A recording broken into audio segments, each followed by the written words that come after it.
네, 헌법재판소는 대한민국 헌정질서를 지켜야 할 마지막 도로입니다. 따라서 헌재가 흔들리거나 무너지면 대한민국의 국체가 무너지고, 헌재가 국민의 신뢰를 잃으면 대한민국의 권위가 무너집니다. 그러니 헌법재판관이 정무적 판단을 하거나 진영 논리에 빠지는 순간 우리 대한민국은 망하는 것입니다.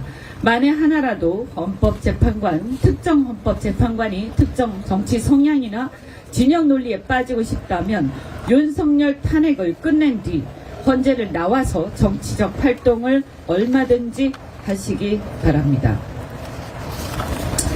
오늘 권성동 원내대표가, 국회의원 권성동 원내대표가 윤석열 탄핵을 막고 복귀시키는데 목숨을 걸겠다라는 취지로 얘기를 했습니다.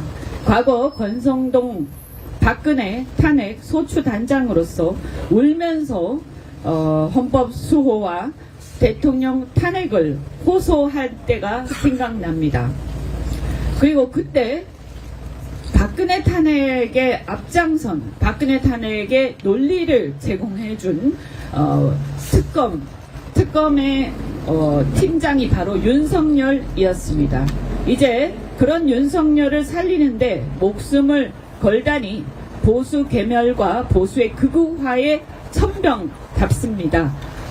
권성동 원내대표는 자신이 무슨 짓을 하고 있는지 정신 차리기 바랍니다.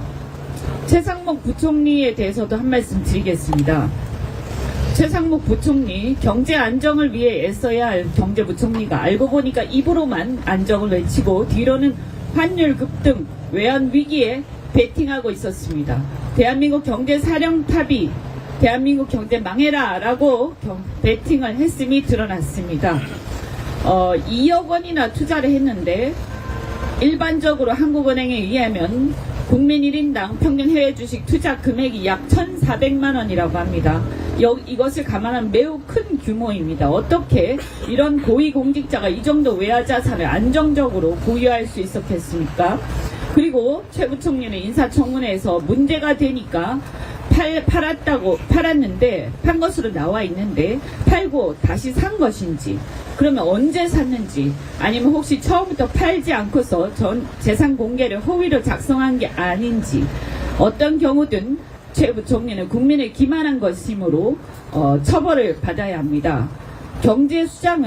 경제수장으로서 미 국채에 투자하고 환율 급등에 베팅한 행위는 공직자윤리법상 이해충돌 행위와 형사상 배임죄에 해당할 뿐만 아니라 경제 내란이자 국민을 배신한 행위입니다.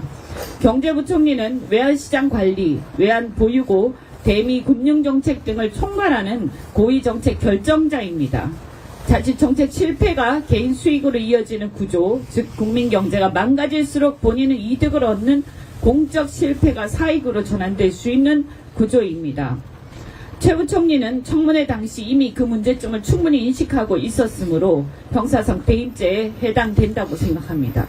그리고 작년 고환율과 원화가 하락이 얼마나 심각했습니까? 윤석열의 쿠데타 이후에 정치적 불확실성이 커질 때마다 환율은 급등했습니다. 환율 폭등으로 국민들은 고통에 시달리고 기업과 자영업자가 벼랑 끝으로 몰리고 있을 때 최상목 부총리는 무슨 생각을 하고 있었던 것입니까? 또한 경제부총리는 한국은행의 금리 결정 전망, BIS, IMF 환율 동향 보고서 등 미공개 정보에 접근할 수 있습니다. 만약 이 정보를 바탕으로 미 국채에 투자했다면 이는 사실상 내부자 거래로 공직자윤리법상 직무 관련 정보의 사적 이익 활용 금지 위반에 해당됩니다. 최 부총리가 그동안 헌재 권한쟁의 심판까지 무시하면서 마은영 헌법재판관 임명을 거부한 것은 그로써 대통령 탄핵 심판을 지연시키거나 무력화시켜 내란 정국을 연장하려는 의도였다고 보입니다. 이것은 헌법 위반, 그것도 중대한 위반입니다. 그렇게 헌법재판소의 정상적 기능을 방해하면서 윤석열 대통령의 정치적 방패 역할을 자초한 이유가 결국은 국가 경제를 불안정하게 만들고 그 틈을 이용해서 국익을 버리고 자신의 경제적 이익을 챙기려는 것이었습니다. 따라서 공수처는 최상목 부총리에 대한 수사를 즉각 개시해야 합니다. 미국 국채 투자 시점, 환율 정책 결정 과정에서의 이해 충돌 여부, 미공개 정보 활용 등 내부자 거래 여부, 마은혁 재판관 임명 거부의 배경과 이유 등을 철저히 밝히고 헌정 질서를 파괴하고 국가 경제를 위기로 몰아넣은 최상목 부총리에게 우리 모두 책임을 엄히 물어야 하겠습니다. 이상입니다.